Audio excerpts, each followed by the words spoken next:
चलो भाई, change in PSR और गुडविल कंबाइंड चैप्टर आप जानते हैं, एक ही बार में खत्म करेंगे, कोशिश करेंगे 1 घंटे से ज्यादा क्लास ना बने, ठीक है।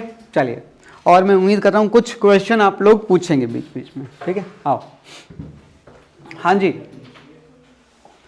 सबसे पहली बात चैप्टर के बारे में ये है कि पार्टनर्स कुछ टाइम बाद अपना रेशो चेंज कर लेते हैं। चेंज करने की जो वजह है वो कैपिटल में कोई चेंज है या पार्टनर की जिम्मेदारियों में कुछ चेंज है, जिसकी वजह से अपना रेशो वो चेंज करने का डिसीजन ले लेते हैं। और जब पार्टनर्स अपना रेशो चेंज करने का डिसीजन लेते हैं तो इसके 2 इंपैक्ट निकलते हैं। एक है अकाउंटिंग इंपैक्ट और एक है non accounting impact. Non accounting impact मतलब जहां जर्नल एंट्री का असर नहीं हो रहा है, अकाउंट्स में कोई असर नहीं आ रहा है, तो वो कौन सा चेंज है? पार्टनर्स अपना पार्टनरशिप डीड को चेंज करते हैं। अब पार्टनरशिप डीड को चेंज करने में कोई अकाउंटिंग चेंज नहीं आता है, तो उस चेंज को क्या कहते हैं हम? Reconstitution of partnership. और अगर मैं अकाउंटिंग चेंज की बात करूं, अकाउंटिंग चेंज में क्या होता है जब पार्टनर्स अपना रेशियो चेंज कर लेंगे तो हमें कितनी एडजस्टमेंट करनी है? एक फ्यूचर की यानी कि गुडविल की, और एक पास्ट की यानी कि पुराने प्रॉफिट्स और लॉसेस जो कि यहां और यहां हो सकते हैं, और एक प्रेजेंट की यानी कि एक्यूमुलेटेड रिवैल्यूएशन प्रॉफिट्स और लॉसेस। तो ये 3 एडजस्टमेंट हमें करनी पड़ती हैं, पास्ट, प्रेजेंट और फ्यूचर। और ये तीनों एडजस्टमेंट करने के लिए हमें क्या निकालना पड़ता है? Sacrificing ratio. मतलब it is a common adjustment. ये एडजस्टमेंट इन तीनों पे अप्लाई हो जाती है, ठीक है। चलिए जरा, अच्छा, इसके अंदर हम लोग पहली एडजस्टमेंट यानी कि गुडविल के बारे में पहले बात करते हैं। आइए, गुडविल जो कि प्रेजेंट एग्जांपल में कितनी ले रखी है? 90,000। इस 90,000 को कैलकुलेट करने के कितने फॉर्मूले हैं या कितने मेथड्स हैं वो हमें अभिजीत बताएगा।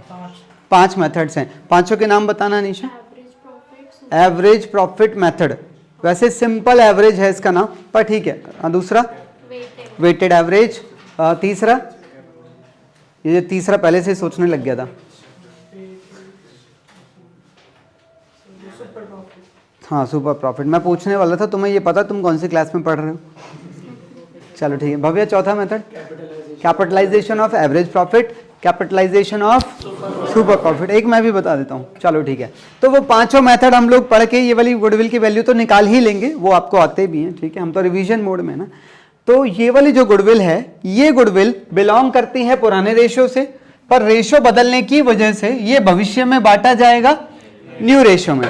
तो जो यहां पर एक इम्बैलेंस क्रिएट हो जाता है, इम्बैलेंस का मतलब एक पार्टनर सैक्रिफाइस में और एक गेन में चला जाता है, तो हमें उन्हें न्यूट्रलाइज करना है, ना कोई गेन में रहे ना कोई सैक्रिफाइस में रहे। तो उसके लिए हम लोग इस गुडविल को क्या करते हैं? एडजस्ट करते हैं। प्लीज नेवर से हम इसे डिस्ट्रीब्यूट करते हैं, हम गुडविल को एडजस्ट करते हैं। तो गुडविल एडजस्ट करने के लिए हमें जो जर्नल एंट्री पास करनी है वो क्या करनी होती है? सुनिए, सबसे पहले आप इन दोनों रेशो के बेस पर क्या करते हो? सैक्रिफाइसिंग रेशो निकालते हो।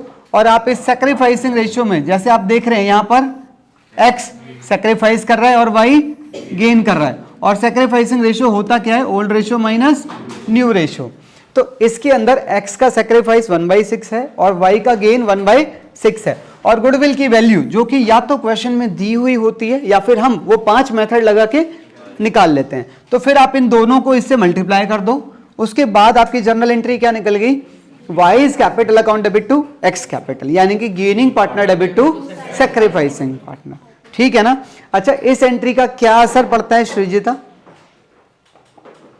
एक ही जर्नल एंट्री दिख रही है, आप पूरे स्क्रीन पर आपको एक ही जर्नल एंट्री दिख रही है, इसका असर क्या पड़ेगा? श्रीजिता बहुत ही गहरी सोच में चली गई है, मुझे डर है कि वापस आएगी कि नहीं। हाँ जी सर, आप बताइए प्लीज। कह दो, मैंने बहुत बड़ा सवाल पूछा है। नहीं नहीं नहीं, बहुत ही गहरा सवाल था। हाँ, तो हमने y से गुडविल का वो पार्ट लेके x को दे दिया। हाँ, मैं कह रहा हूँ इसका असर क्या पड़ेगा, मैंने ये पूछा है। आप एंट्री को एक्सप्लेन कर रहे हैं, मैंने पूछा इसका इम्पैक्ट क्या पड़ने वाला है। बहुत ही गिरा अकाउंट 15,000 से कम हो जाएगा, y का अकाउंट। वाह वाह वाह वाह, ये तो तालियों वाली बात है, ये तो तालियां वाली बात थी भाई। कह रहा है एक्स का अकाउंट कम हो जाएगा, तो बेटा ऐसा करो वाई का गला दबा दो। चलो ये अंशिका तुम बताओ। उल्टा बोल दिया। एक्स को कंपनसेट कर दे तो एक्स का बढ़ जाएगा। हाँ बिल्कुल, एक्स की कैपिटल आप देख रहे हैं यहाँ पर क्रेडिट हुई है, तो एक्स की कैपिटल बढ़ जाएगी, वाई की कैपिटल यहाँ पर डेबिट होकर कम हो जाएगी। ठीक है, शाबाश बेटे, तुम कहाँ थे इतने दिन, कहाँ से आते हैं ये लोग, आओ। अच्छा कह रहा घर से, सुनो सुनो, अच्छा तुम लोग बहुत सारे नहीं हो जो रेड पहन के आए हो आज, 1 2 3 4 5 6 7, थोड़ा थोड़ा 7.5, थोड़ा मेरा भी हल्का फुल्का, वहां पे भी कुछ ऐसे ही बैठे हैं लोग। चलो खैर कोई नहीं कोई नहीं, आओ। अरे सुनो, मैंने इसलिए ये भी रेड रखा था बाई चांस। शराब। अच्छा गुडविल के बारे में, गुडविल की एंट्री तो समझ आ गई, पर ध्यान रखिएगा गुडविल का एक ही ट्रीटमेंट है, वैसे एक ट्रीटमेंट और भी है, गेनिंग एंड राइटिंग ऑफ वाला, पर वो चर्चा का विषय है ही नहीं वाकई में। ठीक है ना, उसमें कुछ नहीं करना है आपने, पहले आप गुडविल अकाउंट को डेबिट करके कौन से रेशियो में, ओल्ड रेशियो में क्रेडिट कर दो, और फिर आप उसी गुडविल अकाउंट को न्यू रेशियो में राइट ऑफ कर देते हैं। पर वो मेथड ना वाकई में मुझे नहीं लग रहा कि बोर्ड उसको लेके कुछ सवाल करने वाला है। हाँ बेशक है, मुझे नहीं लग रहा उसके चांसेस हैं, पर फिर भी मैंने वो आपको करवा रखा है, याद हो तो, या नहीं है। इसके नीचे जो छुपा हुआ है ना, ये वही है, मैंने जान के छुपा दिया क्योंकि मुझे सिर्फ ये डिस्कस करना था। ठीक है, टेंशन ना लो आप। अब हम लोग बात करेंगे कि ये 90,000 यानी कि गुडविल की वैल्यू निकलती कैसे है, यानी कि 5 मेथड्स के बारे में बातें करेंगे। आओ, पहले एक सवाल आ गया, चलो चलो चलो पहले इस सवाल का जवाब तो पढ़ लेंगे। हाँ पीयूष, तुम्हें बड़ी हंसी आ रही है, तो तुम ही बताओ।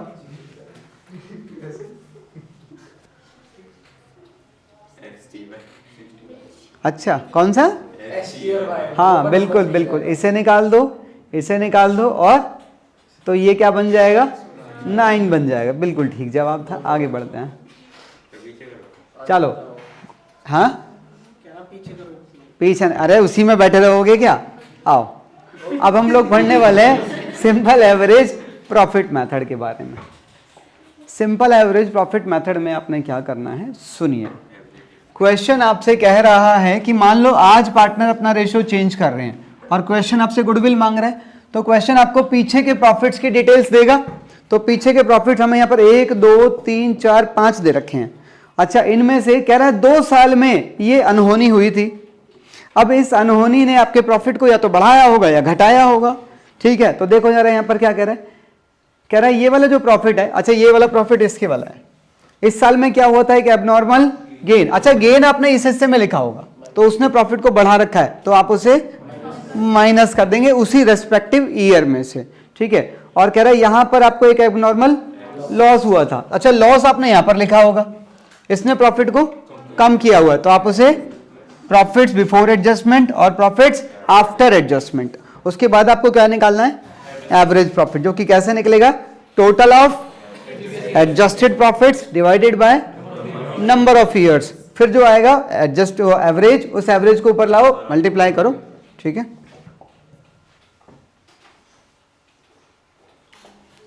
हाँ नंबर ऑफ ईयर परचेज से मल्टीप्लाई क्यों करते हैं? हाँ ये सवाल का जवाब कौन देगा, नंबर ऑफ ईयर परचेज से मल्टीप्लाई क्यों करते हैं, फॉर्मूले में लिखा है। वाह, हम ही मान चलते थे, हमें इसका हाँ कि हमें कितने टाइम तक हम वो वाले फ्यूचर प्रॉफिट्स की एक्सपेक्टेशन हमें है, वो नंबर ऑफ ईयर परचेज होता है। ठीक है, इट इज लाइक कि सोचो तुम मुझसे कह रहे हो कि मुझे अपना कोचिंग सेंटर बेच दो, कह रहा है दे दो।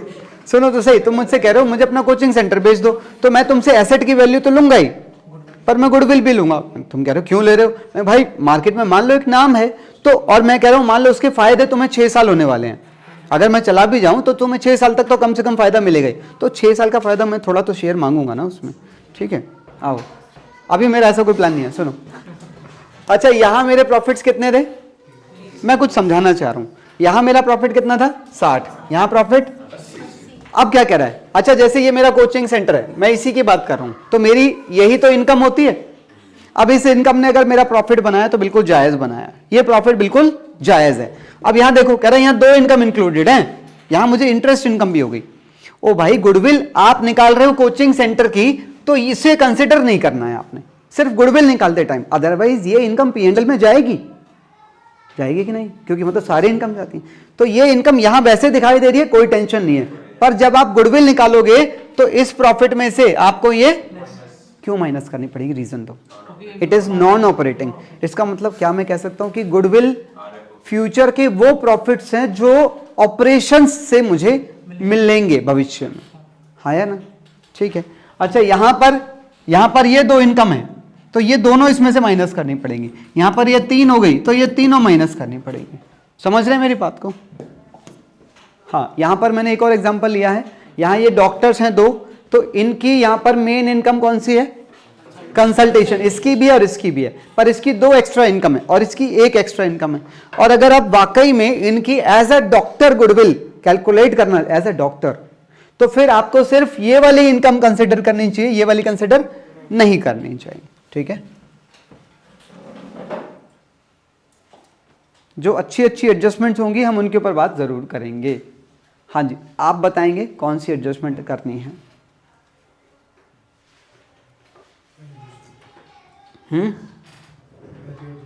पहली और दूसरी, ये वाली नहीं करनी, 2 अंदर भी दे रखी है ना। कह रहा है इस साल में क्या हुआ था, एक लॉस ऑफ स्टॉक हो गया था, और वो भी हाँ ये नॉर्मल लॉस है कि नहीं है, तो इसने प्रॉफिट को घटा रखा होगा, तो मैं इसे तो ऐड कर दूंगा, कहां पर, ये रहा। अगला कह रहा है इसमें एक हमारा एम्प्लॉय छोड़कर चला गया था, 80,000 रुपए हमने उसे देने पड़े, नॉर्मल है क्या, बोलो, हर महीने जाते हैं क्या, नॉर्मल नहीं है, तो इसने भी प्रॉफिट को कम किया होगा, तो मैं इसे भी ऐड कर दूं। 2 एडजस्टमेंट नीचे भी हैं। कह रहे ड्यूरिंग द ईयर एंडेड 31 मार्च 17, भाई यहां पे खत्म हो रहा है तो, और यहां का प्रॉफिट कितना था, 1.5 लाख का लॉस, तो 1.5 लाख का लॉस मैंने यहां लिखा हुआ है। हाँ क्या हुआ था, एक मशीन थी जो कि एक्सीडेंट में बर्बाद हो गई थी और हमने वो सारा P&L में डाल दिया था, तो हमने वो लॉस यहां लिखा होगा, हाँ या ना। उस लॉस ने इस लॉस को बढ़ा रखा है, अगर ये लॉस नहीं होता तो यहां पर लॉस कम होता, अब भी फिलहाल लॉस ज्यादा हो रखा है, तो क्या करूं, प्लस कर देंगे, तो देखो यहां पर वो प्लस होगा कहीं पर, ये रहा, ठीक है। आगे चलो, अगला कह रहा है 1 जुलाई 2017, ये शायद यहां पड़ेगी। क्या हुआ था इस दिन, 2 कंप्यूटर थे 40 हजार के, यानी कि टोटल हो गए 80,000 के। कह रहा है हमने उन्हें ट्रेवलिंग एक्सपेंस अकाउंट में डेबिट कर दिया, मतलब गलती क्या है, एसेट को खर्चा मान रखा है, एसेट को खर्चा मान रखा है, करना क्या चाहिए था, एसेट को एसेट मानकर उसके ऊपर डेप्रिसिएशन को खर्चा मानना चाहिए था, तो क्या करूं, तो पहले जो मैंने उसे खर्चा मान रखा है तो पहले उसे तो ऐड कर दो, और उसका डेप्रिसिएशन यहां का 9 महीने का और यहां का पूरे साल का। अच्छा मेथड कौन सा है, स्ट्रेट लाइन, तो यानी कि डेप्रिसिएशन की कैलकुलेशन ओरिजिनल कॉस्ट वैल्यू 80,000 पर ही होगी, बस ध्यान रखना होगा यहां डेप्रिसिएशन 9 महीने का, वहां 12, और वो डेप्रिसिएशन दोनों साल में से माइनस करना होगा, ठीक है ना। चलिए इसमें कुछ नहीं है, इसमें देखो एक एडजस्टमेंट यहां पर भी है, बिल्कुल सेम है, बिल्कुल सेम।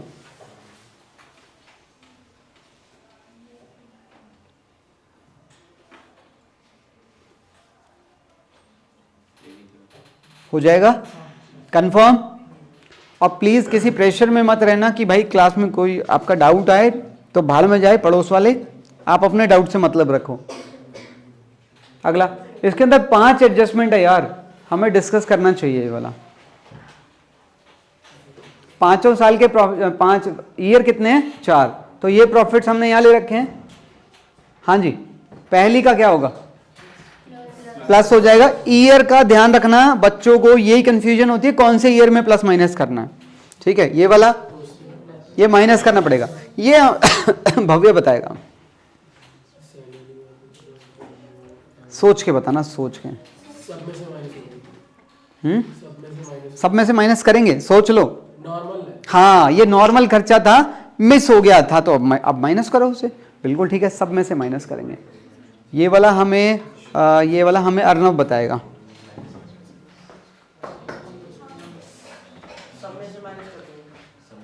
सब में से माइनस करेंगे, हाँ हाँ, ओए सब में से 15-16 में से माइनस करेंगे बस, ठीक है। अगला देखना, सब विल बी पेड, पर यहां लिखा है will be paid every year. इसके दो तरीके हैं, या तो आप इसे सब में से माइनस कर दो, या फिर जो यहां पे एवरेज निकलेगा ना उसमें से एक बार माइनस, आंसर सेम आए। सैलरी में भी हम ऐसा हाँ कर सकते, पर सुनो सुनो, जो सैलरी है ना वो हो गया पास्ट का, ये है फ्यूचर का, इसलिए एक अंतर है भाई।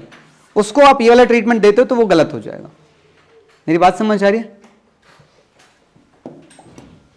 चलो अगला method, weighted average profit method.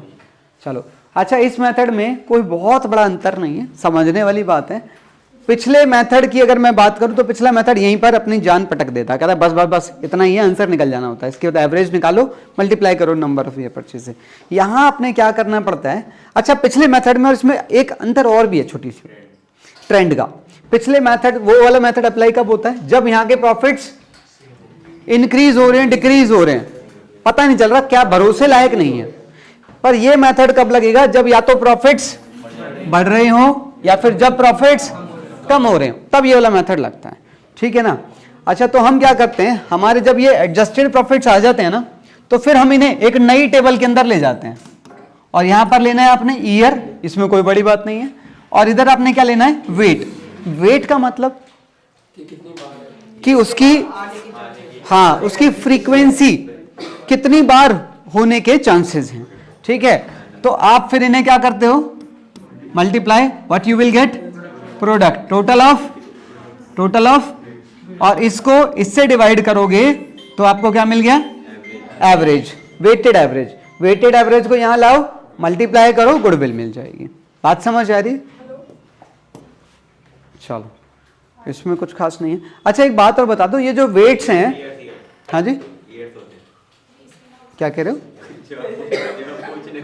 हाँ हाँ क्या पूछ रहे हो, बताओ बताओ क्वेश्चन तो बताओ। अरे अच्छी बात है ना, अगर तुम्हें क्या 15 क्या आ रहा है अभी, ना ना मैं वो पूछ ही नहीं रहा, अपने आप भी कुछ भी। हर वीडियो में पूछा। मुझे सिर्फ ये पूछना था आपसे कि ये जो वेट्स हैं 1 2 3 4 5, क्या ये रिवर्स भी हो सकते हैं? क्यों? एक बात बताओ, सुनो तो सही। अभी यहां पर प्रॉफिट्स बढ़ रहे हैं तो वेट्स भी बढ़ रहे हैं, अगर ये रिवर्स होते 95 40 करके उल्टे होते तो क्या वेट्स को भी मैं उल्टा करता? नहीं, वेट्स रिवर्स नहीं होते हैं। बेसिकली यहां जो वेटेज दी गई है वो टाइम को दी गई है, कि जो ईयर अभी गया है, यही तो अभी गया होगा, लेटेस्ट ईयर यही है, तो इसके रिपीट होने के चांसेस सबसे ज्यादा हैं, इस वजह से ऐसा हुआ। बात समझ आई? हाँ सर चाहे उल्टे कर दे तो आंसर सेम ही होगा। उल्टे करने ही नहीं है पहली बात तो, अगर 95 ऊपर कर दिया वो तो प्रॉफिट्स का ट्रेंड होगा ना, डेफिनेटली आंसर चेंज होगा। अब तुम 95 को ऊपर लाओगे, 13 को नीचे लाओगे तो आंसर, कैसे पूछ, हाँ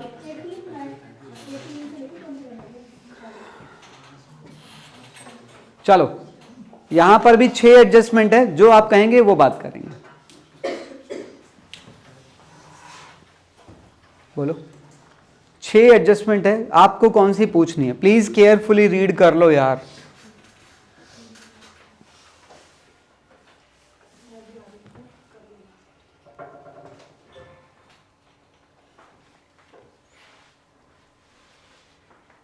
और जो बच्चा इस शर्म में बैठा हुआ है ना, बस उसका तो कुछ होने का है नहीं भाई,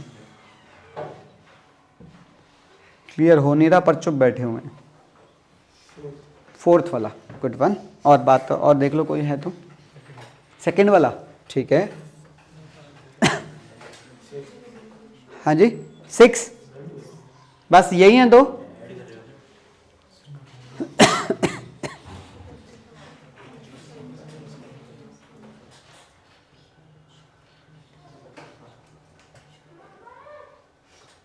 ठीक है। अच्छा एक बात सुनो, पहले 2nd के बारे में बात करते हैं। यथार्थ तुम्हें क्या लग रहा है यार, कह रहे non recurring income of ₹1000 is included in the profits of 2014। कह रहा है ये प्रॉफिट है ना, जो ये प्रॉफिट ₹1000 की एबनॉर्मल इनकम के बाद है। तो ये तो माइनस होने चाहिए। नॉन रिकरिंग मतलब जो बार बार नहीं होते हैं, नॉन रिकरिंग, ठीक है। फोर्थ वाला जो पूछ रहे हैं आप, अच्छा मुझे एक बात बताओ, ये आपको प्रॉफिट्स दे रखे हैं, ये एक्चुअल प्रॉफिट्स हैं जो कि हो चुके हैं। अगर इनमें कोई आइटम एबनॉर्मल है तो पहले आप उन्हें क्या कर लेते हैं, एडजस्ट कर लेते हैं, फिर आपको क्या मिल जाते हैं, फिर आप इनके बेस पर ये गुडविल निकालने की कोशिश कर लेते हैं। सोचो आपका ये वाला जो इसकी गुडविल की वैल्यू नहीं कह रहा हूं मैं, कह रहा हूं खाली प्रॉफिट, जो 1 साल का प्रॉफिट, आने वाले 1 साल का प्रॉफिट, आने वाले 1 साल का प्रॉफिट मान लो 60,000 है। पर क्वेश्चन में ये है कि भविष्य में आपके साथ एक नया खर्चा जुड़ने वाला है, और अगर आपके साथ कोई नया खर्चा जुड़ने वाला है फ्यूचर में, तो मुझे वो भी तो माइनस करना होगा, हाँ या ना? हाँ हाँ, एवरेज में से माइनस होना चाहिए ना वो।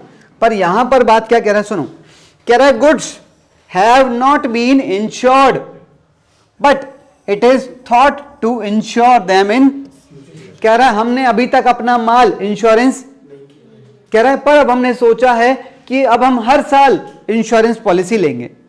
अगर आप इंश्योरेंस पॉलिसी लोगे तो फ्यूचर में आपके साथ एक नया खर्चा जुड़ने वाला है, तो वो खर्चा या तो हर साल में से माइनस कर दो या एवरेज में से माइनस नहीं कर पाओगे यहां पर, क्योंकि यहां पर वेट्स अलग अलग हैं।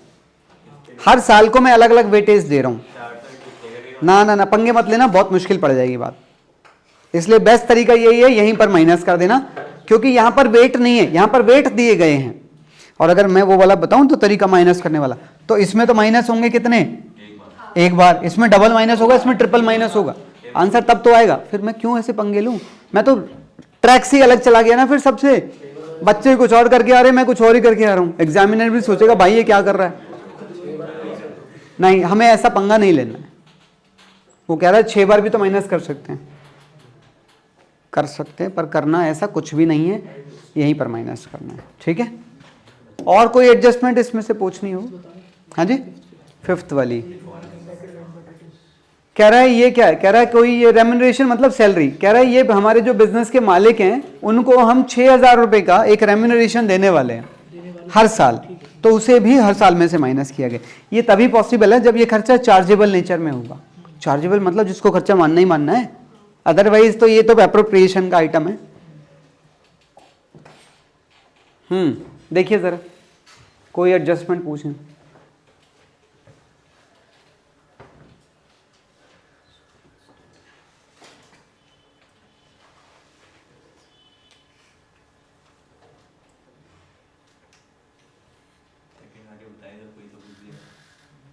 किसी को भी पूछनी हो?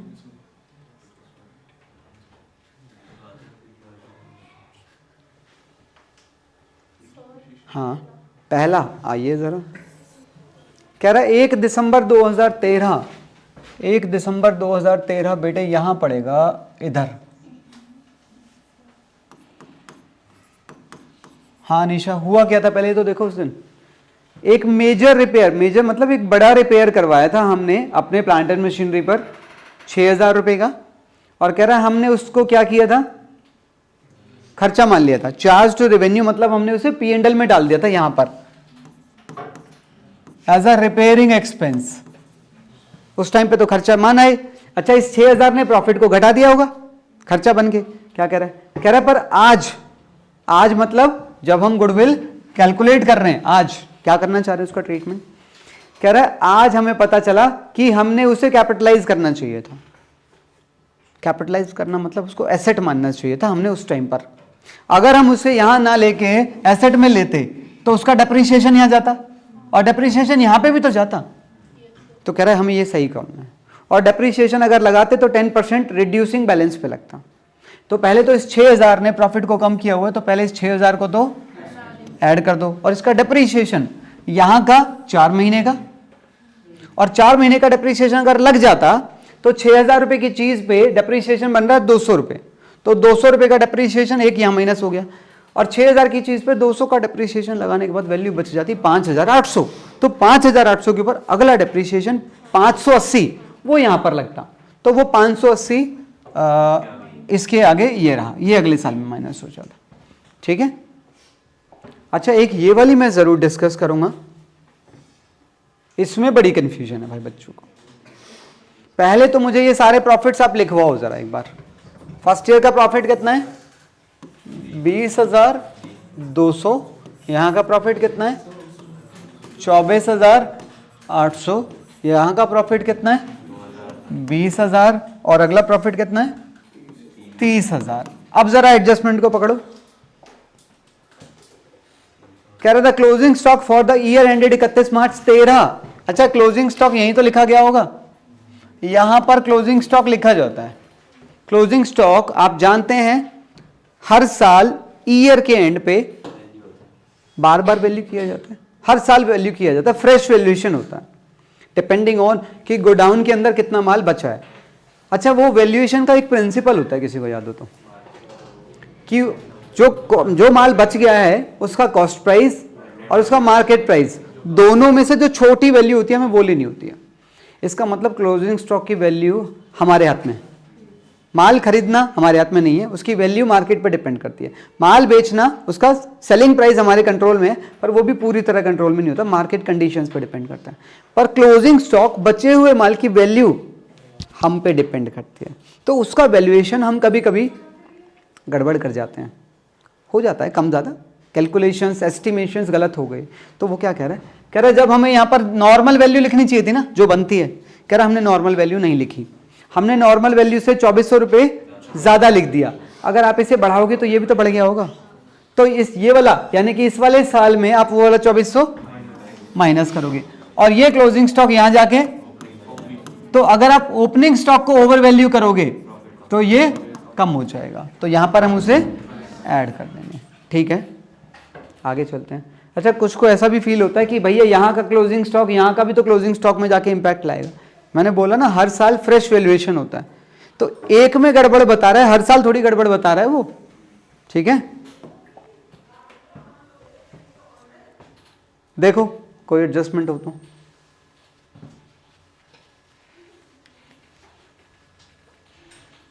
बताओ। हाँ, ये लो। अगर इसमें लिखा होता कि ओपनिंग स्टॉक ओवर वैल्यू करा है तो पिछले साल का क्लोजिंग स्टॉक भी करते। अगर क्वेश्चन कहता हम ओपनिंग स्टॉक को ओवर वैल्यू करके आए, भाई साहब ऐसा है, पहली बात तो क्वेश्चन अगर ऐसा आपके साथ करेगा ही नहीं मेरे हिसाब से, तो ये तरीका ही नहीं है। ओपनिंग स्टॉक कैसे ओवर वैल्यू हो सकता है? पिछले साल जब तक क्लोजिंग स्टॉक ओवर वैल्यू नहीं होगा तब तक ओपनिंग स्टॉक कैसे ओवर वैल्यू होगी? इसकी पॉसिबिलिटी ही नहीं है, इसलिए मुझे नहीं लग रहा वो ऐसा बचकाना सवाल पूछेगा। अगर लगातार 2 बार क्लोजिंग स्टॉक ओवर वैल्यू हो गया, क्या लगातार 2 साल क्लोजिंग स्टॉक ओवर वैल्यू हो गया, हाँ, तो होने दो, एक साल का क्लोजिंग अगले साल का ओपनिंग, हाँ, फिर अगले साल का ओपनिंग उसका भी क्लोजिंग लेना पड़ेगा, क्लोजिंग ओपनिंग कॉम्बिनेशन में चलेगा वो तो। बस जी, हाँ, इसमें देखना जरा, इसमें ना ये रिवर्स है,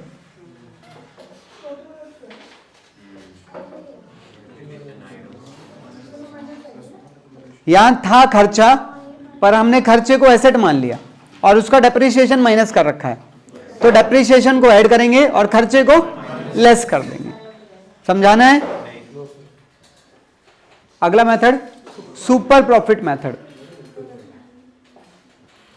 सुपर प्रॉफिट मेथड क्या कहता है? सुनिएगा, सोचो मार्केट में ये बहुत सारे बिजनेस हैं और हम इस वाले बिजनेस की गुडविल निकालना चाहते हैं, और इसे काम करते करते 5 साल निकल चुके हैं, और 5 साल में इसने कितने प्रॉफिट्स कमाए? बहुत सारे। ठीक है, और हम आज इसकी गुडविल निकालना चाहते हैं, आज जिस दिन वो अपना रेशियो चेंज कर रहे हैं। और गुडविल निकालने के लिए मेथड इनके पास और भी थे, सिंपल भी था, वेटेड भी था, पर इनकी जिद है कि हम सुपर प्रॉफिट यूज करना चाहते हैं, होगी कोई इनकी वजह। अब जब ये आज अपना गुडविल निकालना चाह रहे हैं तो मुझे ये बता दो, आने वाले 1 साल में, मैं 1 साल की बात कर रहा हूं, आने वाले 1 साल में तुम्हें क्या लगता है ये कितने कमा सकते हैं? 90,000। 90,000 कैसे निकाला? और 1 लाख कैसे निकाला सर? किसका एवरेज?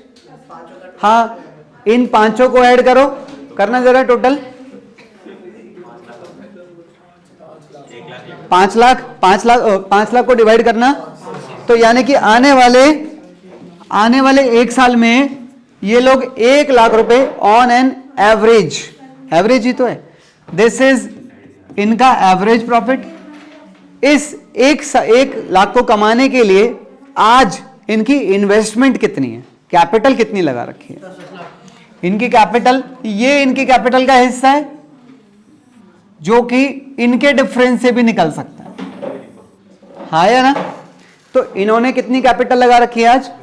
10 लाख रुपए। अब एक बात मानते हो आप कि आज वो 10 लाख रुपए लगाकर आने वाले 1 साल में 1 लाख रुपए की उम्मीद करते हैं, यानी कि 10%, हाँ या ना? तो ये क्या करते हैं इस मेथड के अंदर, इनको हो गए हैं 5 साल काम करते करते, तो ये क्या कहते हैं, कहते हैं देखो हमें 5 साल हो गए, 5 साल हो गए, आओ कोई नया बिजनेस है क्या मार्केट में, है कोई अभी जो आया हो मार्केट में? तो ये अपने आप को उसके साथ कंपेयर करने की कोशिश करते हैं।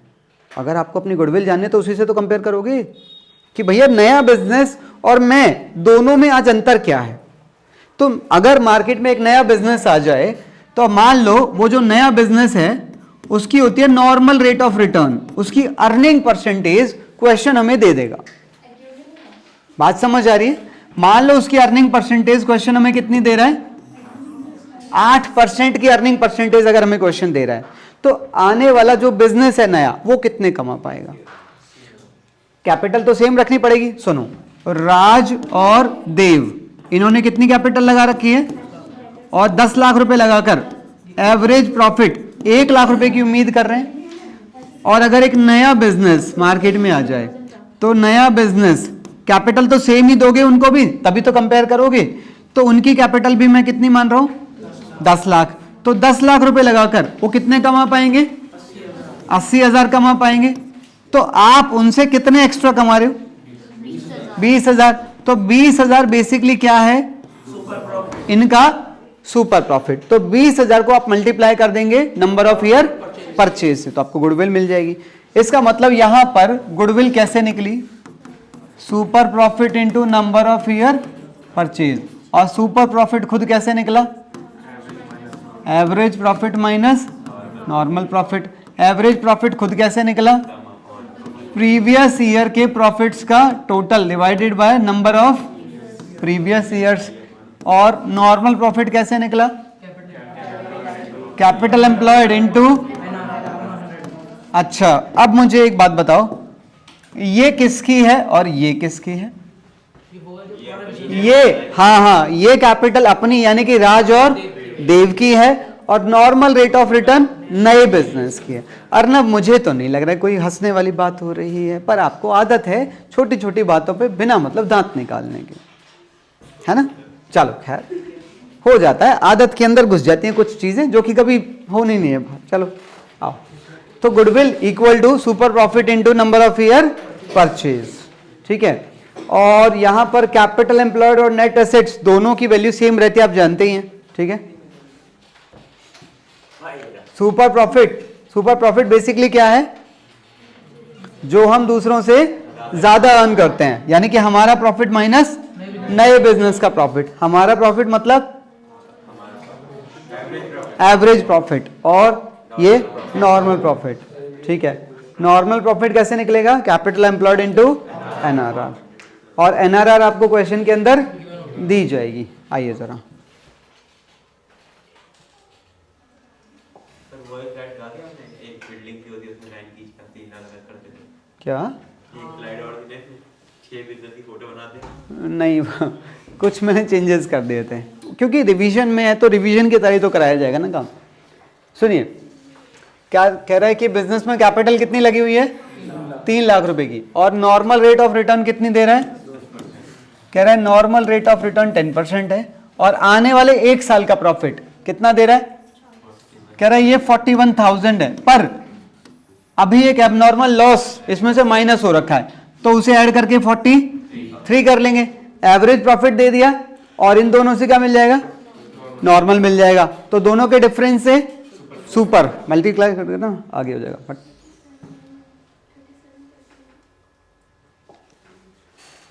इस क्वेश्चन में क्या मांगा है, कैपिटल एम्प्लॉयड मांगी है। चलो जरा, हाँ जी, पहले बताओ इन तीनों से क्या मिल जाएगा, एवरेज प्रॉफिट आ गया, ठीक है। एवरेज प्रॉफिट निकालना जरा, वैसे कितना आ रहा है बताओ, 80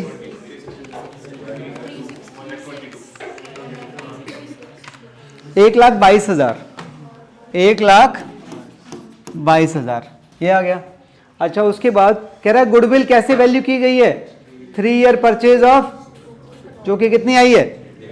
तो आपको नहीं लग रहा है इसके बेस पर आपको सुपर प्रॉफिट इंटू 3, तो सुपर प्रॉफिट कितना आ गया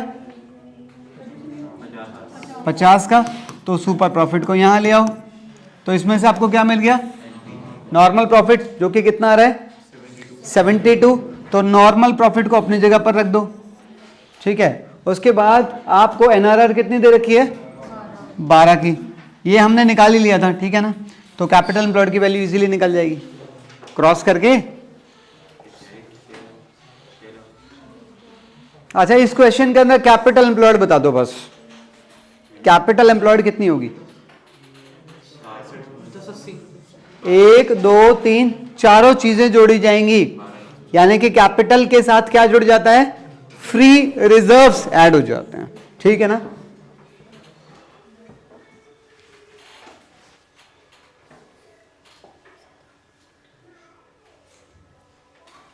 हाँ जी, कह रहा है 1 अप्रैल 2014 को क्या कह रहा है, फर्म के पास एसेट्स कितने रुपए की थी, 1 लाख रुपए की एसेट्स हैं। क्या लिख रहा है, गलत लाइन नहीं है ये, बिल्कुल गलत है। उसने स्टॉक को एसेट्स में शामिल क्यों नहीं कर रखा है, जबकि स्टॉक भी हमारी एसेट है, हाँ या ना। तो उसको लिखना चाहिए था कि टोटल एसेट 1,20,000 की है, तो आप उसे ठीक करोगे, स्टॉक को एसेट के अंदर इंक्लूड करना होगा। पार्टनर्स की कैपिटल कितनी है, पार्टनर्स की कैपिटल 60,000 की है, और करंट लायबिलिटीज कितने की हैं 10,000 की है। तो अभी बैलेंस शीट इक्वल नहीं आ रही है, वहां पर आ रहा है 1,20,000 और यहां आ रहा है 70,000। तो क्या कह रहे हैं, बैलेंस को क्या मानना है, बैलेंस को रिजर्व मानना है, तो बैलेंस शीट इक्वल हो जाएगी। अब इसके अंदर अगर कैपिटल एम्प्लॉयड की बात करें तो या तो इसे कैपिटल एम्प्लॉयड ले लो, या फिर आप इनके टोटल में से इसे माइनस कर देना, ठीक है। उसके अलावा क्वेश्चन में कुछ नहीं है, आगे बढ़ते हैं। अगला मेथड कैपिटलाइजेशन मेथड, किसको याद है, चलो मैक्सिमम को याद ही है, बात करते हैं। कैपिटलाइजेशन मेथड और पिछले 3 मेथड्स में अंतर क्या है, यस ये वाला मेथड और इसके अगला मेथड जो है सुपर प्रॉफिट वाला, कैपिटलाइजेशन वाला, इनमें सिर्फ एक अंतर है। पिछले 3 मेथड गुडविल कैलकुलेट करते हैं on the basis of profits, और ये वाला मेथड और इससे अगला मेथड कैपिटलाइजेशन वाला ये यूज करते हैं टोटल कैपिटल को to calculate value of goodwill.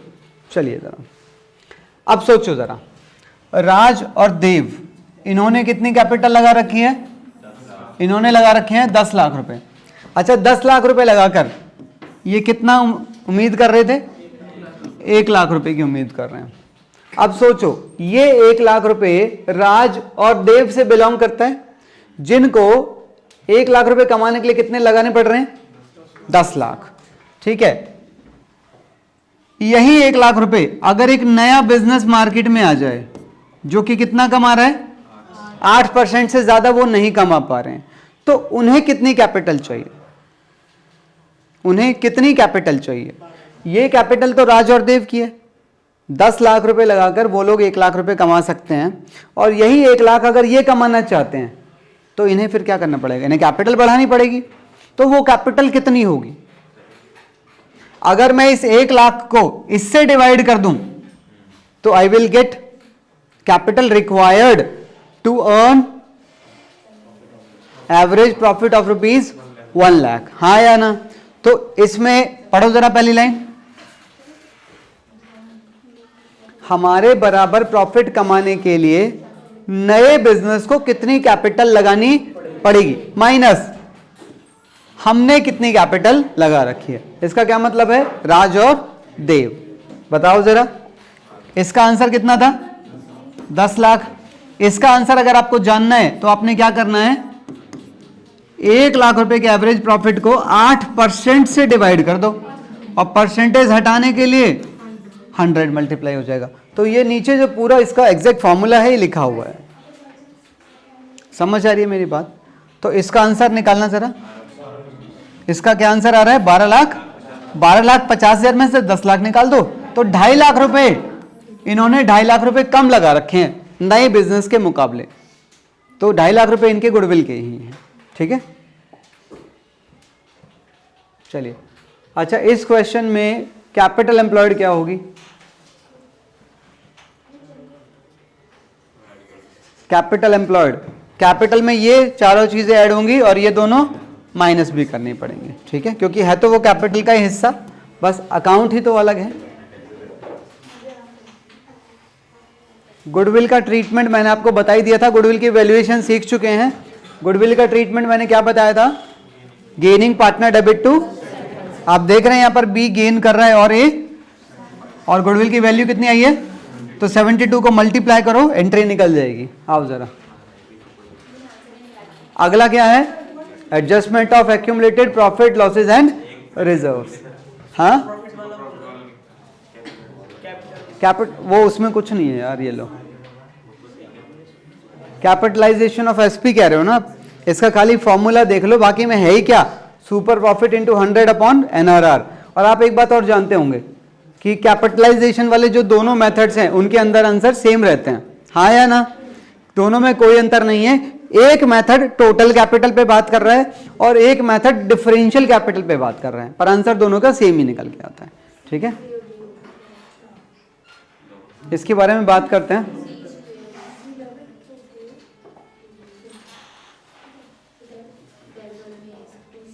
हाँ जी, गुडविल के बारे में बात हो गई, अब इसके बारे में बात करते हैं। ये बिलोंग करता है पुराने प्रॉफिट्स और रिजर्व से। पुराने प्रॉफिट्स की मैं बात करूं तो प्रॉफिट्स यहां होंगे या फिर इनके बदले में यहां लॉसेज होंगे, और रिजर्व हमेशा यहीं पर दिखाई देंगे। ठीक है, तो इनका क्या ट्रीटमेंट है सुनिए।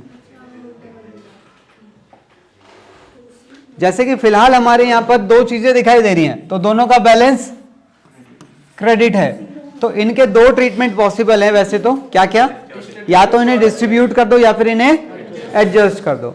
अगर मैं इन्हें डिस्ट्रीब्यूट कर देता हूं तो ये दोनों क्रेडिट बैलेंसेस वाले आइटम डेबिट होकर पार्टनर्स की कैपिटल बढ़ा देंगे ओल्ड रेशियो में, और इसका असर ये पड़ेगा कि ये दोनों नई बैलेंस शीट से हटकर कैपिटल में ऐड हो जाएंगे। और इनका दूसरा ट्रीटमेंट है कि मैं इन्हें डिस्ट्रीब्यूट ना करके सिर्फ एडजस्ट कर लूं। गुडविल का क्या ट्रीटमेंट था? गुडविल एडजस्ट हुई थी। गुडविल का मतलब है सिर्फ एक क्या? फ्यूचर के प्रॉफिट। और यहां हम जो पढ़ रहे हैं ये क्या है तो दोनों प्रॉफिट्स ही, हाँ या ना? चलो, तो अगर आप इन्हें एडजस्ट करते हैं, एडजस्ट करने के लिए आपको क्या चाहिए? Sacrificing ratio. सैक्रिफाइसिंग रेशियो के हिसाब से दोनों अमाउंट का टोटल कितना बन रहा है? 1.5 लाख। तो 1.5 लाख से आप इनके रेशियोज को मल्टीप्लाई कर दो, आपको एंट्री मिल जाएगी। अच्छा, इस एंट्री में रिजर्व और सरप्लस दोनों डेबिट होकर खत्म हो गए हैं, जबकि इस एंट्री में रिजर्व और सरप्लस का नाम भी नहीं है। तो इससे सिर्फ एक असर पड़ेगा, क्या? दोनों की कैपिटल्स इंक्रीज या डिक्रीज हो जाएंगी बस, और रिजर्व वहीं की वहीं बैलेंस शीट में दिखाई देते रहेंगे। चलो एक बात बताओ, तुम बताओ बेटा राघव, इनमें से बेटर कौन सा है? पहले वाला। क्यों? क्योंकि वो पहले पे आया है। हाँ जी, अच्छा पहले ही बांट लिए, बाद के लिए कुछ रखा ही नहीं, तो झगड़े वगड़े खत्म हो जाएंगे। महिमा तुम बताना, दूसरा वाला बेटर है। अंशिका क्यों बेटर है दूसरा? या तुम्हें लग रहा है पहला बेटर? दूसरा ही क्यों? कह रही कैपिटल पे, कैपिटल में तो इसमें भी असर आ रहा है।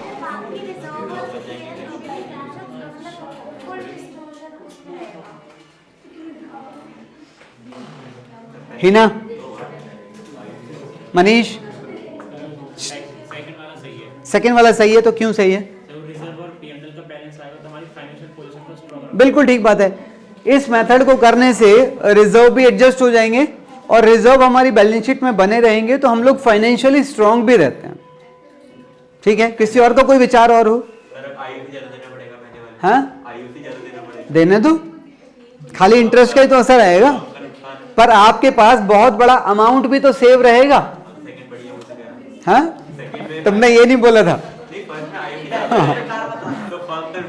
अच्छा सुन ले, अभी सुनो अगला। इस क्वेश्चन के अंदर P&L का बैलेंस दे रखा है और कह रहा है डिस्ट्रीब्यूट करना है। अर्नब एंट्री जल्दी। हाँ हाँ, P and L debit to, इसने ये बोला डिस्ट्रीब्यूट करने की। अर्नब अगर इसमें लिखा होता डिस्ट्रीब्यूट नहीं करना है, बीच में मत बोलना। एंट्री क्या होगी? एडजस्ट कर देंगे, गेनिंग पार्टनर डेबिट टू, पक्का ना अर्नब? अरे सुनो ना प्लीज एक बार, अभी सुनो। अगर मैं इस पी एंड एल को यहां भी लिख दूं 70 का, सुन उल्टी यहां मत करना, कह रहा उल्टी हो,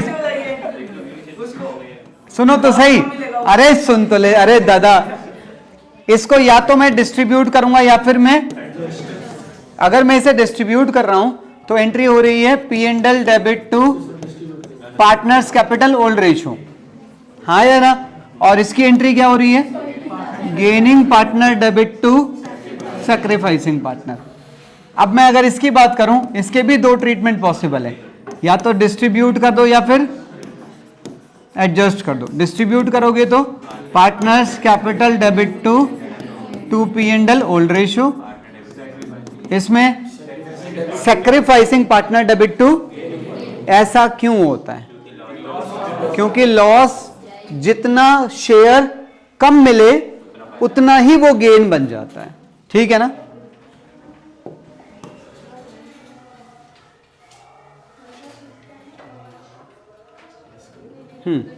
यहां पर बात है वर्कमैन कॉम्पेंसेशन रिजर्व की। वर्कमैन कॉम्पेंसेशन रिजर्व यानी कि है तो ये रिजर्व ही, अगर रिजर्व के बारे में कोई कंडीशन नहीं बता रखी होती है तो वही ट्रीटमेंट है जो मैं अभी बता के आया हूं, इधर डिस्ट्रीब्यूट और एडजस्ट। पर अगर क्वेश्चन इसको लेके कुछ कंडीशंस दे रहा है कि हमें इसमें से कुछ रिजर्व किसी लायबिलिटी के नाम से बचाना है या कोई और इसका यूज है, तो उस यूज के लिए पहले रिजर्व रखें, बाकी सारा पार्टनर्स में ओल्ड रेशियो में डिस्ट्रीब्यूट ही करना होता है, ठीक है?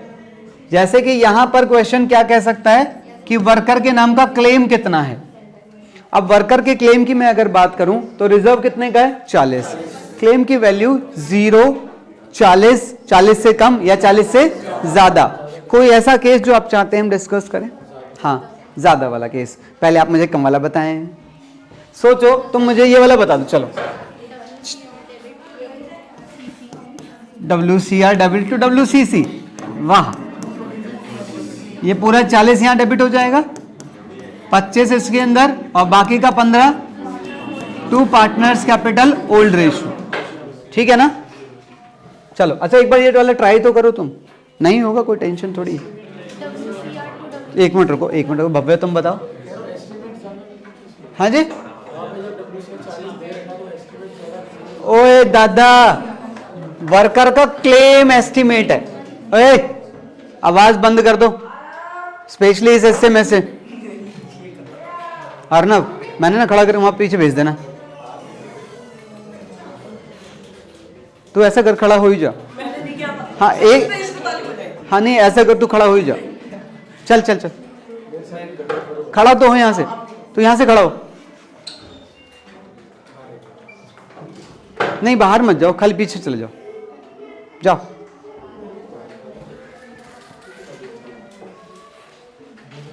हाँ जी भाई साहब, आप जो कह रहे हैं ना, मैं कह रहा हूं ये है रिजर्व, और रिजर्व हमने कभी बनाया होगा। ये जब हमने बनाया था तो हमने ये एंट्री डाली थी, 50,000 से हमारा रिजर्व बना हुआ है, 40 का, सॉरी 40 का रिजर्व हमने बना रखा है। कह रहा पर हमें आज पता लगा, रेशो बदल रहे हैं उस दिन, कि हमारा कोई वर्कर है, उसके नाम से हमने 50,000 रुपए का एक क्लेम बना के रखना है, क्योंकि वर्कर शायद हमसे ये डिमांड कर रहा है, ये डिमांड करने वाला है, तो बाद में एक नई लायबिलिटी बनानी तो पड़ेगी, इसलिए बेहतर है इसी में से बना लो। समझ रहे हो? तो उसकी एंट्री मांग रहा हूं मैं खाली। तो हम वर्कमैन कॉम्पेंसेशन रिजर्व को डेबिट कर देंगे 40 से, और जो क्लेम है वो 50 का है, तो 10,000 रिवैल्यूएशन से डेबिट कर लो। 10,000 की एक्स्ट्रा। अच्छा एक काम करते हैं, टेंशन ना लो, ये लो, मैं इसे 0 कर देता हूं। अब जरा तुम ये वाला केस, ये केस यहां पे है मान लो। अब revaluation debit to workman compensation claim पूरा 50,000, तो अभी भी तो वहीं से बनाया ना, जब ये बिल्कुल नहीं था तब भी तो वहीं से बनाते हैं, तो हम वैसा ही अब कर रहे हैं यहां पर। ठीक है,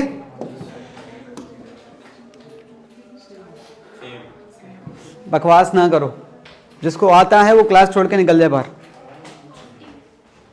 सुनिए, हमारे पास इन्वेस्टमेंट कितने की है? 6 लाख रुपए की, और 6 लाख इन्वेस्टमेंट का कॉस्ट प्राइस है। ठीक है, सिमिलरली हमारे पास यहां पर इन्वेस्टमेंट फ्लक्चुएशन फंड कितने का है, और ये फंड अगर आपके पास है तो शायद ये आपने कभी क्रिएट किया होगा। ठीक है, वैसे ही आपने ये इन्वेस्टमेंट भी परचेज की होगी, अपने कॉस्ट प्राइस पे नजर आ रही है। आज आप अपना रेशियो चेंज कर रहे हो, अगर इसकी मार्केट वैल्यू मान लो क्वेश्चन में कह रहा है कोई चेंज नहीं है, सेम है, ना बढ़ी है ना घटी है, तो फिर आप इस रिजर्व का वही ट्रीटमेंट करो जो नॉर्मल रिजर्व का है, डिस्ट्रीब्यूट या एडजस्ट। कुछ ना बोले तो डिस्ट्रीब्यूट। पर प्रॉब्लम अराइज होती है जब क्वेश्चन बोले कि भैया इसकी मार्केट वैल्यू प्लस या माइनस, इंक्रीज या डिक्रीज हो गई है। अगर वैल्यू इंक्रीज हो गई है तो भी आप इसके लिए फ्री हैं, बांट दो। पर अगर क्वेश्चन बोले इसकी वैल्यू डिक्रीज हो गई है तो डिक्रीज की एक लिमिट है। डिक्रीज के केस में मैं क्या करूंगा? सोचो क्वेश्चन कह रहा है इसकी वैल्यू इतनी हो गई है, देवांशी एंट्री, अगर इसकी वैल्यू मार्केट में 9,000 रुपए से कम हो गई है तो बिल्कुल IFR डेबिट हो जाएगा 54 से, ये आपने डेबिट कर दिया। इसकी वैल्यू कितने से कम हुई है? 9,000, तो 9,000 आपको यहां पर क्रेडिट करने पड़ेंगे ना, और बाकी का रिजर्व पार्टनर्स में बांट दो। अच्छा, क्योंकि इन्वेस्टमेंट 9 से क्रेडिट हुई है तो यहां पर इन्वेस्टमेंट 591 की ही रह गई है। क्लियर है बात? कोई और केस इसमें से जानना चाहते हो? रिवीजन का कोई और तरीका या टाइम नहीं मिलेगा, जो डाउट्स हैं क्लियर करके चलें। हाँ, कौन सा? 5th वाला। तो बेटे मेरी ये इमोशनल लाइन सुनने के लिए क्यों इंतजार करते हो? पहले बता दिया करो, मैं मना थोड़ी कर रहा हूं यार। हाँ, और प्लीज पेन मुंह से बाहर निकाल लो ना, वीडियो भी बन रही है, बच्चे भी सुनना चाहेंगे कौन है जो पेन मुंह के अंदर रख रहा है। यथार्थ। चलो 5वां, पहले तुम मेरी थोड़ी हेल्प करोगे? गलत होगा, कोई दिक्कत वाली बात नहीं। देखो कह रहा है इसकी मार्केट वैल्यू बढ़ गई है भाई, अगर बढ़ गई है तो रिजर्व फ्री है, तो रिजर्व को बांट दो। IFR debit to partners capital old ratio, ये तो खत्म हो गया, ये खत्म हो गया। इसकी वैल्यू बढ़ानी भी पड़ेगी, बढ़ाओ। इन्वेस्टमेंट डेबिट, अब रिवैल्यूएशन से बढ़ेगी 60,000। हाँ, अगर इस क्वेश्चन में होता कि मार्केट वैल्यू दिखानी नहीं है इसमें तो क्या करते हैं? अगर इस क्वेश्चन में होता इन्वेस्टमेंट की मार्केट वैल्यू दिखानी नहीं है तो फिर हम रिवैल्यूएशन वाले केस थोड़ी देर में पढ़ने वाले हैं, वहां पक्का डिस्कस कर ले। हाँ, नहीं इसके अंदर नहीं बताऊंगा, क्योंकि रिवैल्यूएशन हमारा अगला स्टेप है। डेफिनेटली रिवैल्यूएशन स्टेटमेंट के थ्रू जाते हैं हम फिर। क्यों, उसमें दिक्कत क्या है? यही वाला केस ले रहे हो ना तुम? यही वाला केस ले लूं तो फिर रिजर्व को तो फ्री कर दो ना तुम। रिजर्व को फ्री कर दिया है भाई। रिजर्व हमारा या तो डिस्ट्रीब्यूट होता है या एडजस्ट होता है, उस ट्रीटमेंट को इसके साथ मिक्स मत करो ना तुम इसकी कह रहे हो ना, इसकी वैल्यू हमें बुक्स में शो चेंज नहीं करनी है, यही कह रहे हो ना तुम। इसका क्या करना है? इसको बांट सकते हैं, तो इसको बांटने वाला सिलसिला तो खत्म हो गया, इसे तो ओल्ड रेशियो में बांट के खत्म करो।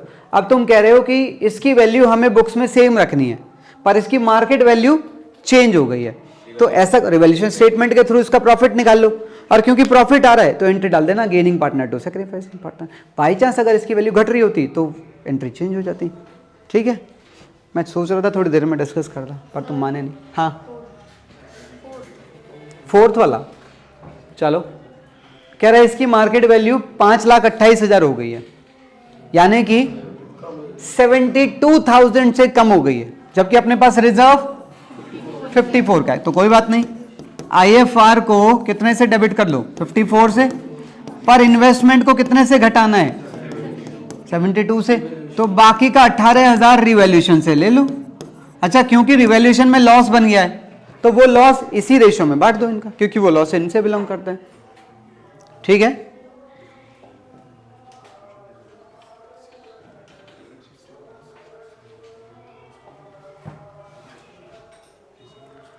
3 पार्टनर्स थे, रेशियो चेंज कर रहे हैं, 2 आइटम दे रखे हैं, एक पुराना प्रॉफिट, एक पुराना लॉस। अगर क्वेश्चन कह रहा है कि इन्हें डिस्ट्रीब्यूट करना है, अगर कह रहा है तो इसकी एंट्री, ये debit to partners capital old ratio और partners capital debit to advertisement old ratio. पर अगर क्वेश्चन कह रहा है डिस्ट्रीब्यूट नहीं करना है तो फिर आप क्या करेंगे, पहले बनेगा वर्किंग नोट। वर्किंग नोट में ये है क्रेडिट बैलेंस और ये है, तो आप क्या करेंगे, P&L का 24,000 में से माइनस कर दो एडवर्टाइजमेंट सस्पेंस 12,000 और बाकी के 12 की entry gaining partner debit to sacrificing partner. By chance इसकी वैल्यू 36 होती तो यहां 36 होकर ये 12 नेगेटिव आ गया, फिर एंट्री होती sacrificing partner debit to gaining partner. ठीक है,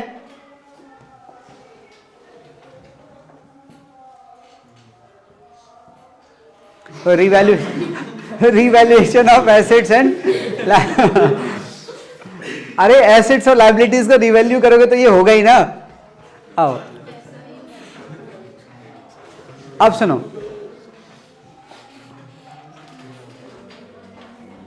पहली एडजस्टमेंट फ्यूचर की, दूसरी पास्ट की, तीसरी प्रेजेंट, यानी कि revaluation of assets and liabilities.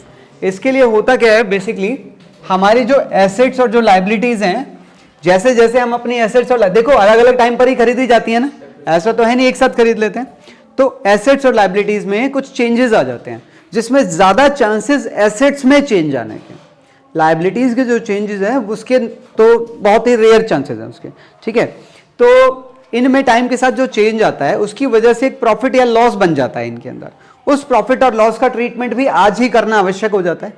कारण, क्योंकि रेशियो बदलने के बाद अगर आप इसके बारे में विचार करोगे तो फिर वही झगड़े बन जाते हैं पार्टनर्स के बीच में। इसीलिए ट्रीटमेंट उसका भी सोच लो और आज ही निपटा के चलो इस झगड़े को। तो इसको झगड़े को निपटाने के लिए भी 2 तरीके हैं आपके पास।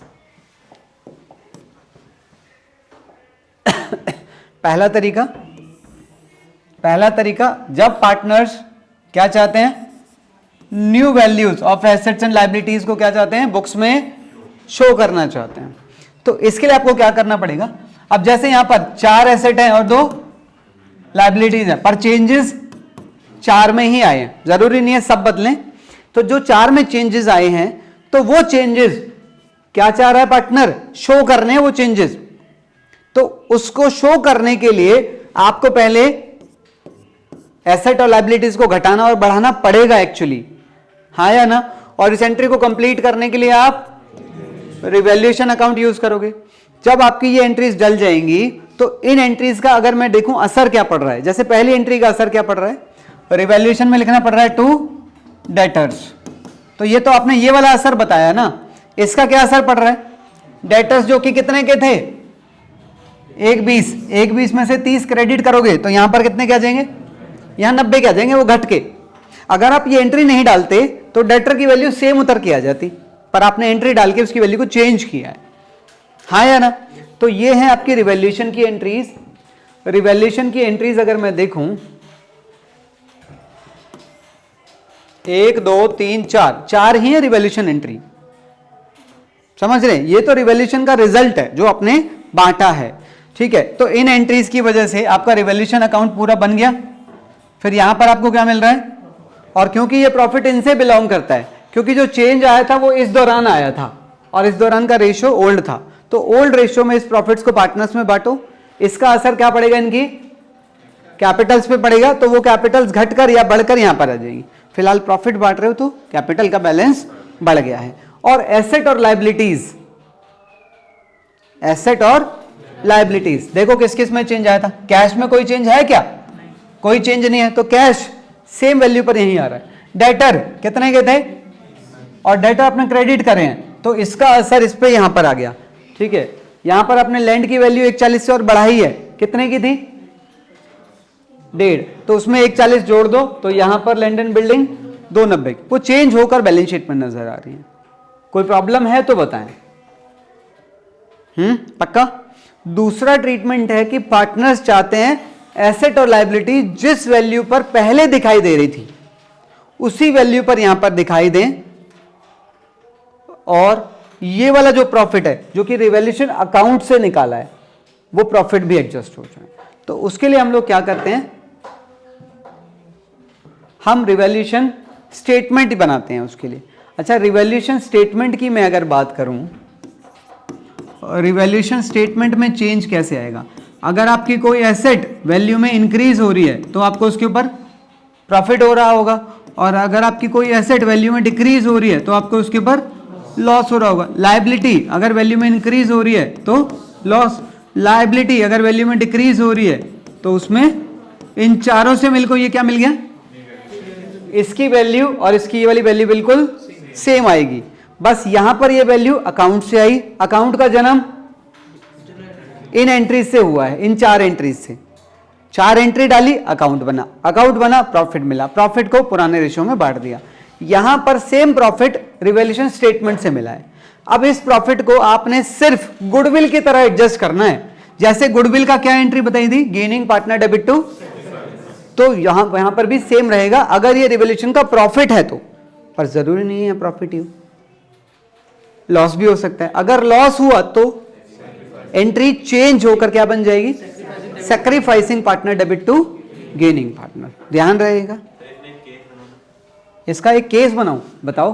इन्वेस्टमेंट है 3 लाख, यहां पर इन्वेस्टमेंट है 3 लाख, उसकी मार्केट वैल्यू 290 उसकी मार्केट वैल्यू है 290 और IFR 50 का है। हाँ, कंडीशंस बताओ क्या है? ये है सेकंड वाले, ये वाला मेथड यूज करना है, तो इसके बारे में भी तो बताओ। ये एडजस्ट करना है। अच्छा, इसे भी एडजस्ट करना है तो फिर तो इसे भी एडजस्ट करना है, ठीक है। अच्छा, इसका जो बैलेंस है वो क्रेडिट बैलेंस है, ठीक है ना। IFR का 50,000 रुपये का क्रेडिट बैलेंस है। इसके अंदर क्या चेंज आ रहा है? 10,000 का लॉस दे रहा है, तो क्या करूं? रिवैल्यूएशन का लॉस 10,000 का, तो कितना आ गया? ये डेबिट है तो अपने पास कितना आ गया? 40 का क्रेडिट आ गया, यानी कि प्रॉफिट ही तो एडजस्ट करना है। तो दोनों रेशियो के बेस पर क्या निकाल लोगे? सैक्रिफाइसिंग रेशियो अप्लाई कर देना। रिजर्व था तो उसने रिवैल्यूएशन यूज क्यों किया? क्या? हम पे रिजर्व था तो रिवैल्यूएशन नहीं क्यों करा? हम पे रिजर्व था तो रिवैल्यूएशन में 10,000 क्यों डाले? तो तुम तो खुद ही कह रहे हो ना कि हमें चेंज नहीं करना। ये तो केस तुमने ही बनाया है, तो फिर कोई चारा ही नहीं छोड़ा ना, क्योंकि वो वाला रास्ता तुमने बंद कर दिया तो दूसरे रास्ते से जाना पड़ेगा। नहीं समझे? आगे बढ़ूं? ये है इसका ट्रीटमेंट। सबसे बड़ी कंफ्यूजन इन दोनों चीजों को लेके होती है।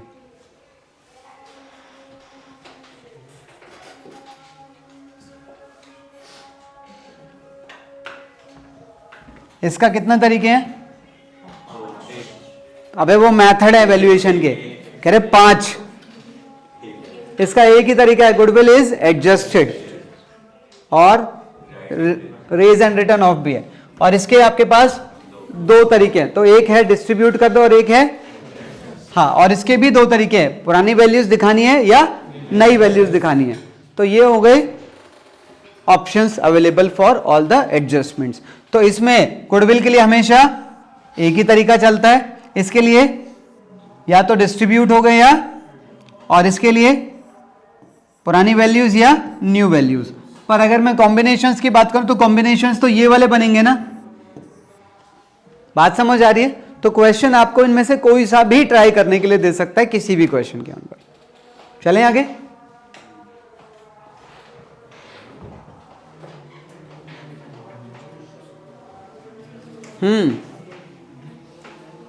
अब जैसे इसमें देखो गुडविल है, तो इसे तो आप इस रेशो को यूज करके क्या कर लोगे? एडजस्ट कर लोगे। अच्छा, वैसे यहां पर गुडविल की एंट्री डालना जरा, C debit to A to B, amount भी निकाल लो। चलो अमाउंट वैसे आप जानते ही है ना, बस इसको इसके साथ मल्टीप्लाई तो करना है ना। मान लो अमाउंट मैं खुद ले रहा हूं 5, 3 और 2, बस इसकी पोस्टिंग बता दो भाई। आई नो कि ये भी नहीं होती है। किस किस को आती है? हाथ उठा दो, ईमानदारी से हाथ उठाओ, और जिनको कंफ्यूजन है वो हाथ उठाओ ताकि मैं उनसे बात कर सकूं। जेन्युइनली हाथ उठा लो भाई, शर्म किस चीज की है? एक बच्चे ने हाथ उठाया बस, बाकी सबको क्लियर है। चलो यथार्थ हमें बताएगा। टेंशन ना ले, कोई आफत नहीं आएगी। इस एंट्री को देख के कंफ्यूजन ये हो जाती है, एक तो यहाँ पर कैपिटल अकाउंट ज्वाइंट कर रखा है और ऊपर से यहाँ पर 3 आदमी। ऐसा करो, इस एंट्री को ब्रेक कर लिया करो, सी डेबिट टू ए अलग सोच लो और सी डेबिट टू बी अलग सोच लो। यहां पर सी क्या हो रखा है, यहां सी डेबिट है ना, सी कितने से डेबिट है, लो यही तो है सी डेबिट, ये तो सी क्रेडिट वाला है। तो सी में यहां पर अमाउंट लिखने हैं जितने भी आएंगे, ये बताओ क्या लिखूं, टू ए और टू बी, कितने रुपए, 3 और 2, खत्म बात। अब चलते हैं ए और बी में। ए और बी यहां पर क्या हो रहे हैं, तो वो यहां लिखे जाएंगे अमाउंट, तो बाय सी एक अमाउंट यहां डाल दो, कितना, 3 और खत्म बात।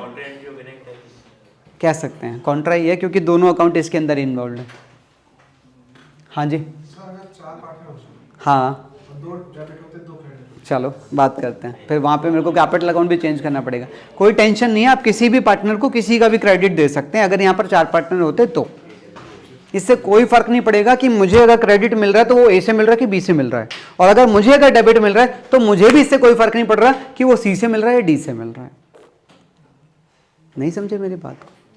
अरे देखो, गेनिंग पार्टनर सेक्रीफाइसिंग पार्टनर को कॉम्पेंसेट ही तो करता है। मान लो ए और बी डेबिट हो रहे हैं और सी और डी क्रेडिट हो रहे हैं, तो ए और बी में तो यहां पर पोस्टिंग होगी और सी और डी में यहां पर पोस्टिंग होगी। तो इससे क्या फर्क पड़ रहा है कि मैं उसे किस पार्टनर से क्रेडिट दे रहा हूं और इसे मैं किससे डेबिट दे रहा हूं। नहीं समझे? आप उन्हें छांट भी नहीं पाएंगे यहां पर। हां, यह जरूर पॉसिबल है। सोचो, ए और बी 2 पार्टनर थे, सी और डी आ रहे हैं। ए कह रहा है मैं सी को कंपेंसेट करूंगा, वो सॉरी सी जो प्रीमियम ला रहा है वो ए के नाम पर ला रहा है और जो डी आ रहा है वो बी के नाम। तो वहां पर लिंक दे रखा है, हमें क्वेश्चन क्लियर कर रहा है हमें। या फिर ये मान लो कि ए बी और सी और डी 4 पार्टनर्स थे, ठीक है, रेशो था 1:1:1:1 और क्वेश्चन आपको कुछ भी नया रेशो दे रहा है, ठीक है, और जो चेंज आ रहा है, मान लो इसने इसके नाम पे कुछ सेक्रीफाइस किया है और इसने इसके नाम पे कुछ सेक्रीफाइस किया है, तो भी क्लियर कर दिया क्वेश्चन ने। फिर आप उसकी पोस्टिंग अकॉर्डिंगली दे सकते हैं, वरना आप उसको स्प्लिट नहीं कर सकते कि कौन किसको कितना डेबिट और क्रेडिट दे रहा है। ठीक है, कोई तरीका ही नहीं है। अरे तो बात ही पूरी नहीं हुई इसके अंदर। तो गुडविल का तो नॉर्मल है और बाकी का देखो क्या कह रहे हैं यहां पर। रिजर्व के लिए 2 तरीके होते हैं, इसका हो गया, इसका देखो ये रहा ना, या तो डिस्ट्रीब्यूट या, पर क्या कह रहे हैं, तो इजी है, ठीक है। अच्छा, और प्रेजेंट के लिए यानी कि एसेट और लायबिलिटीज में क्या कह रहे हैं, कह रहे हैं नई वैल्यूज दिखानी है, तो रिवैल्यूएशन अकाउंट बनेगा। बच्चों को लगता है एंट्रीज तो डल ही नहीं रही, ओ भाई एंट्री वो मांग नहीं रहा है, बस ऐसा थोड़ी एंट्री डल ही नहीं रही होंगी, एंट्री डल रही होंगी, आपको भेजे के अंदर आपको रखनी भी है, उनकी पोस्टिंग यहां करके एसेट को चेंज करके यहां लाना, इसका प्रॉफिट लॉस निकाल के बांट के कैपिटल में नीचे ले आना। समझे बात को? हाँ,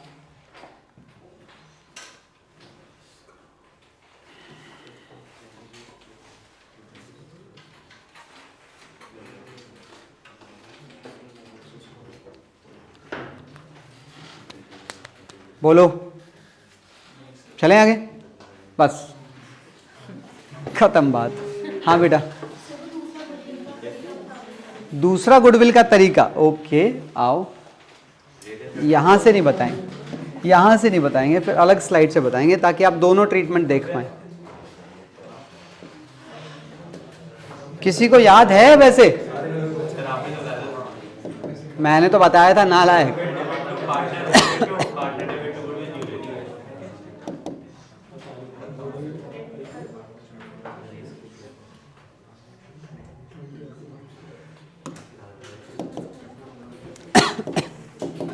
गुडविल का दूसरा तरीका, अरे देख लो ना, अरे नालायकों, जानवर हो जाते हैं थोड़ी थोड़ी देर में। बेटा देखो, ये वाला तरीका तो मैंने अभी सिखाया ही है, gaining partner debit to sacrificing partner. एक तरीका और है, आप गुडविल के नाम से एक नया अकाउंट ओपन कर लेते हैं बस, ठीक है। हालांकि बुक्स में इस तरह से गुडविल अकाउंट डेबिट करना सरासर गलत है। क्यों? क्योंकि गुडविल आप तभी अपनी बुक्स में डेबिट कर सकते हैं जब आपने खरीदी हो, क्योंकि गुडविल एक एसेट है, और एसेट अगर आपकी बुक्स में आ रही है और आपने उसके लिए चवन्नी भी दी नहीं है, तो भाई फ्री की चीजें बुक्स में थोड़ी रिकॉर्ड होती हैं, है कि नहीं। तो अगर आप यहां पर गुडविल अकाउंट को 90,000 से डेबिट कर रहे हैं, 90,000 यही वाली वैल्यू है, तो आप यहां पर एक्स और वाई को इस रेशियो में क्रेडिट कर दो। फिर आप, क्योंकि ये लीगली गलत है, तो आप इसे साथ साथ हटा भी देते हैं क्रेडिट करके, पर जब आप यहां डेबिट करोगे तो वो नए रेशियो में करना है आपने। अच्छा, इन दोनों एंट्रीज का असर देखो तुम, गुडविल से गुडविल खत्म हो गया। अब देखो एक्स डेबिट और क्रेडिट चेक करो जरा कितना बन रहा है, 15,000 का क्रेडिट, तो वो 15,000 का क्रेडिट ही रहा। वाई का चेक करो, 60 का और 45 का, तो दोनों मिलकर 15 का, तो असर वही है। बस ये तरीका है raise and return of, and this is by way of adjustment. दोनों तरीके ठीक हैं, पर ये वाला तब फॉलो करना जब क्वेश्चन भौंकेगा कि भाई ये वाला करने का है, वरना नहीं करना है, ठीक है ना। ये रहा, follow this only if question ask for it, ठीक है। और कोई प्रॉब्लम हो, कुछ हो नहीं, ठीक है।